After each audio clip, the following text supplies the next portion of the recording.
Stop scrolling, this is not a Hollywood raid, and this is the kind of night that gets people killed. Kandahar before the sun even rises. A Navy SEAL commander receives a message that changes everything. You are hitting a Taliban compound connected to deadly IED networks, and you will not be going in alone. A foreign unit is inbound. Australian SAS. There is no time to train together, no time to build trust, only a few hours to merge. Two elite teams into a single plan with zero room for error. And here's the part that still makes seasoned operators fall silent. The assault itself was not the greatest threat. The real danger began after the plan worked, and the fight expanded far beyond expectations. So what happened when the shooting started and time ran out? What split-second decision prevented a civilian disaster inside the compound? And what did the Australians do under pressure that forced the SEAL commander to rethink what elite truly means? Stay until the end, because the final moments of this story contain the most unexpected detail, and it changes how the entire mission is understood at forward operating base. Lindsay, the Tactical Operations Center, hardly looked like the birthplace of legend. Yet the satellite image on the screen told another story. The target compound in Shawali Kot district appeared like a clenched fist on the display, a fortress-shaped scar in the middle of farmland and dust. Irrigation ditches funneled every approach, high walls blocked all angles, and defensive positions showed the grim confidence of men expecting visitors. Was it a safe house or a trap waiting for a single mistake? Outside, the morning began with the brutal Afghan desert cold that sinks into bone and refuses to leave, even though the day would later promise extreme heat inside. The air was stale, the lights harsh, and the mood sharper than the breaching. Charges stacked nearby. Morrison's platoon was not a random collection of soldiers.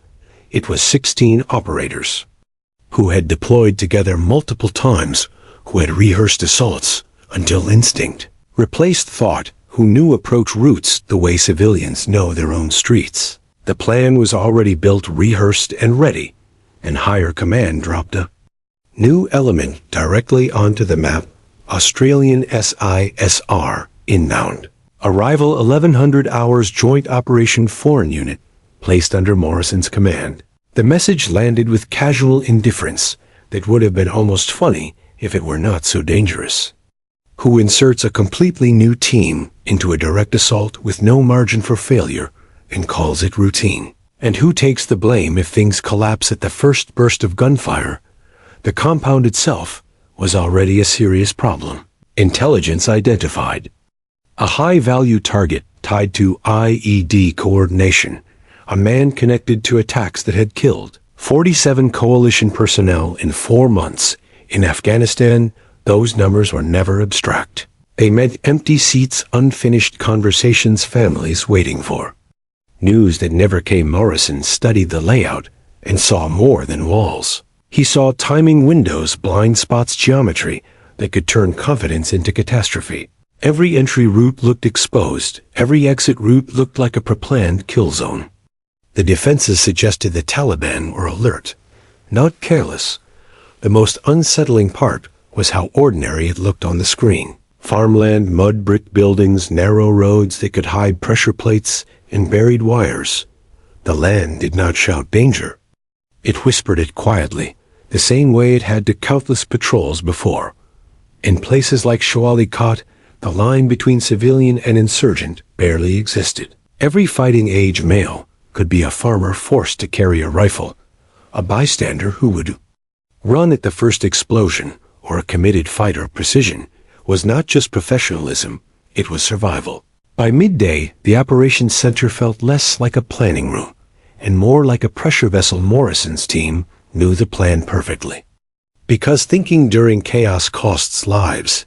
But adding a foreign unit meant new signals, new pacing, new assumptions about who controlled which sector. Coalition missions were common, and Morrison had worked with British, Polish, and German special forces before he understood the theory: shared goals, shared professionalism. Yet theory does not clear rooms, and reputation does not prevent deadly misunderstandings. The Australian unit carried a reputation that inspired both respect and caution stories. Described them as a force that accepted missions, others declined and operated with unsettling efficiency. Praise like that can sound like myth, and myths can become dangerous when reality involves real civilians and real gunfire. Morrison did not need legends, he needed predictability. He had less than 6 hours. Jake Morrison was not a staff officer. He was 32 years old, ASEAL, since 2003, forged through extreme training deployments to Iraq and Afghanistan, and years of combat where mistakes meant death, not embarrassment. He had fought in Fallujah, operated in Helmand, and worked in areas where capture could become propaganda. Confidence in special operations is not declared. It is earned through completed missions, surviving teammates, and objectives achieved. Even for him, this operation looked like a storm of bad variables. The compound sat inside a village where civilians could be used as shields, where a teenager with a phone could be innocent or directing fighters' intelligence. Estimated 15 to 20, Taliban inside, possibly more outside.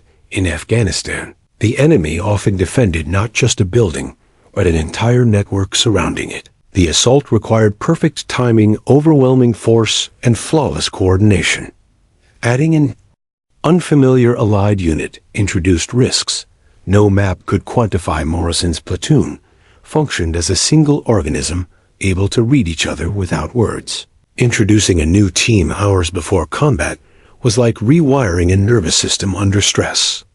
Every misunderstanding could become lethal. The base environment underscored the stakes. Dust covered everything, heat radiated from every surface, electronics hummed, all satellite feeds tried to reduce chaos into manageable data. Morrison reviewed routes, breach points, fallback plans, and exit options. The escape path looked as dangerous as entry. Open ground, channelized movement, and little room for error. If reinforcements arrived early, the compound could become a trap. Rules of engagement where razor-thin speed saved lives, a restraint prevented strategic disaster. Violence of action was necessary, but uncontrolled fire could cause irreversible consequences. Balancing those contradictions defined elite forces. The Taliban had adapted, using irrigation ditches like trench systems, blending into villages until launching sudden attacks. The defensive layout suggested preparation. Someone had built this compound expecting a fight. Morrison felt certain its purpose included bleeding any force bold enough to attack. Time was also the enemy. There was not enough time to confirm intelligence, observe civilian patterns, or rehearse. With the new unit, Morrison narrowed his focus to essentials: routes, timing, contingencies, momentum. If those held, success was possible.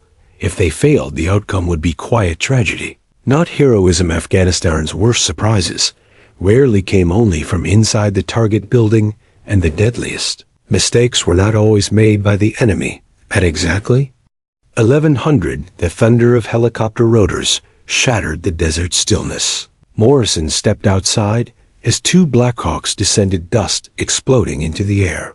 As they landed, 12 figures disembarked, moving with calm efficiency, not swagger. These were not reckless adventurers.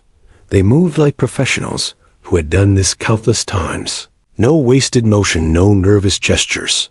Leading them was a tall, lean officer, weathered by years in the field. He introduced himself as Captain David Shun of the Special Air Service Regiment. His handshake was firm, but not performative. His gaze calm, analytical. Morrison felt the first crack in his skepticism. The operators behind Shun mirrored him, equipment worn, but meticulously maintained, weapons handled with effortless familiarity, posture relaxed yet ready. They looked like predators comfortable in their environment, not soldiers hoping to survive. Morrison welcomed them and brought them into the operations center, immediately presenting satellite imagery and the assault plan. The room now held 28 elite operators. Morrison spoke quickly, outlining routes, threats, and objectives, while watching Shun for signs of confusion or ego. When he finished, Chun asked only 3 questions: radio compatibility, medical evacuation timelines, and wall composition. All were precise tactical concerns, no theatrics, no speeches. Morrison assigned the Australians the northern breach, while his SEALs would assault the main entrance simultaneously, speed surprise. And coordinated violence would dominate before the village fully reacted. Chun accepted the plan without debate, confirming the breach time at dusk for optimal visibility and concealment. He briefed his team quietly. They asked no questions and began. Meticulous equipment checks. Morrison felt cautious relief. These men were craftsmen. The teams moved outside to a rehearsal pit where walls were marked with tape and stones, transforming the map into physical space.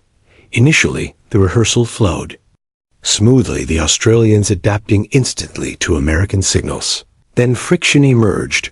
During a courtyard entry drill, a young SEAL named Miller argued that the Australian explosive placement was too conservative, advocating a larger charge for faster entry.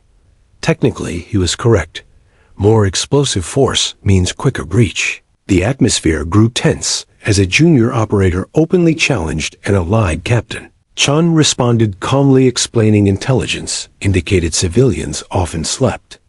Behind that door, a central charge would send lethal fragments into living quarters at chest height. The Australian method, using hinge charges, would open the door just as quickly, while directing blast energy outward, protecting anyone inside. Silence followed. Morrison evaluated the logic and saw not weakness, but discipline. The safer method required greater precision under fire, but it was morally and tactically sound. He sided with Chun, ordering his team to adopt the Australian approach. Respect replaced tension. Both teams repeated the rehearsal until movement synchronized, hesitation disappeared, and the two units began functioning as one. By late afternoon, they boarded helicopters for the short flight to the target. The mood inside was silent, focused. Morrison and Chun sat opposite each other, lost in mental rehearsal. The Australians displayed absolute calm, no nervous movement, no forced humor, just acceptance of risk. Helicopters inserted them 2 kilometers from the compound and lifted away, leaving heavy silence. The teams advanced on foot through ditches and fields, using darkness for concealment. Morrison led toward the main gate. Chun toward the north wall. Radio communication was minimal, disciplined clicks and firming position. At 17:30, Morrison reached the wall. Voices inside suggested complete surprise. He whispered confirmation. Over the radio, Chun responded calmly. Both teams prepared. Morrison counted down. 3, 2, 1. The charges detonated simultaneously. The blast was a physical shock that shook the ground. The gate disintegrated. SEALs surged through, engaging stunned fighters with precise fire, clearing rooms rapidly.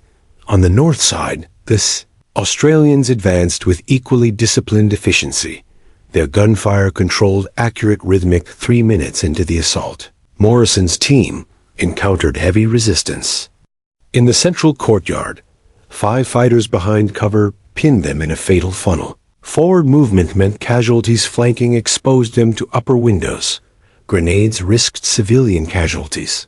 Smoke would blind friendlies before Morrison could decide. Chun transmitted a single statement, then redirected his team from the north corridor, appearing on the enemy flank. They entered the courtyard in coordinated formation, trapping the defenders in crossfire. The resistance collapsed within seconds. Chun checked Morrison for injury, offered a simple reassurance, then continued clearing operations. High-value target was found attempting escape through a tunnel hidden beneath a rug. He was captured. The entire assault lasted 8 minutes. Textbook execution, but celebration ended when drones detected approximately 30 Taliban fighters approaching from a nearby village. Reinforcements not predicted. Teams had perhaps 10 minutes before encirclement. The mission shifted from capture to survival. Extraction helicopters were 12 minutes away. Morrison and Chun established defensive positions around the compound. The enemy attacked using terrain expertly. A rocket struck the east wall, showering debris.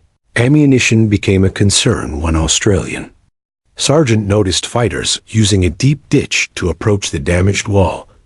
Instead of simply firing, he calculated a grenade throw across 40 meters, landing it perfectly, collapsing the ditch and blocking the approach. Chun responded matter of factly that the operator was skilled. As extraction neared, Taliban fire intensified, particularly against the north side. The Australians held firm, maintaining disciplined engagement without panic. Helicopters approached. Morrison ordered suppressive fire. Instead of random shooting, the SASR executed coordinated overlapping fire waves, preventing accurate enemy targeting of the aircraft. Black Hawks landed amid dust storms. Both teams boarded, maintaining rear security. All personnel accounted for. High-value targets secured, 0 friendly casualties. As the helicopter climbed under fire, a round penetrated the fuselage, striking Miller, the young SEAL. He collapsed, bleeding heavily near the open door. Without hesitation, 2 Australian operators unbuckled their harnesses and placed themselves between him and incoming fire. One treated the wound while the other returned fire, acting as human shields for a man. They had known less than 12 hours. Sean applied a tourniquet, reassuring Miller. With calm, dark humor, the bleeding slowed. The Australians remained shielding him until safely out of range. Morrison realized this was more than alliance. It was brotherhood forged in action. Back at base, medical teams saved Miller's life. Morrison found Chun smoking calmly despite the chaos. They shook hands once more, words unnecessary. Chun simply said, "Maybe next time." Morrison agreed. What Morrison could not fully express was that he had witnessed a level of integration and professionalism that changed his understanding of Allied operations. Over the following 6 months, their units conducted 17 additional missions together, with exceptional success, no combat fatalities. The teams functioned as a single force, sharing techniques, trust, and experience. Other U.S. Special Operations units requested cooperation with the Australians, impressed by consistent excellence. Captured target provided intelligence, disrupting multiple IED networks, saving hundreds of lives. But the deeper lesson was that small nations can produce world-class special forces by prioritizing quality, character, and performance. Australia demonstrated this through actions, not publicity. Morrison later advocated continued cooperation between the forces. Captain Chun eventually retired after decades of service, training future operators in values of excellence, humility, courage, and loyalty. Today, American and Australian Special Forces continue joint training and operations built on mutual respect, forged in combat. In those 12 minutes between breach and extraction in Shawali, caught 16 SEALs and 12 SASR operators operated as a single unit, not allies, but brothers. Success depended not on nationality, but competence, courage, and trust. Morrison and Chun still exchange occasional messages, ordinary conversations layered over extraordinary shared history. They know they performed together under conditions few will ever face, trusting each other when trust meant survival. If this story reminds you why such partnerships matter, consider sharing it.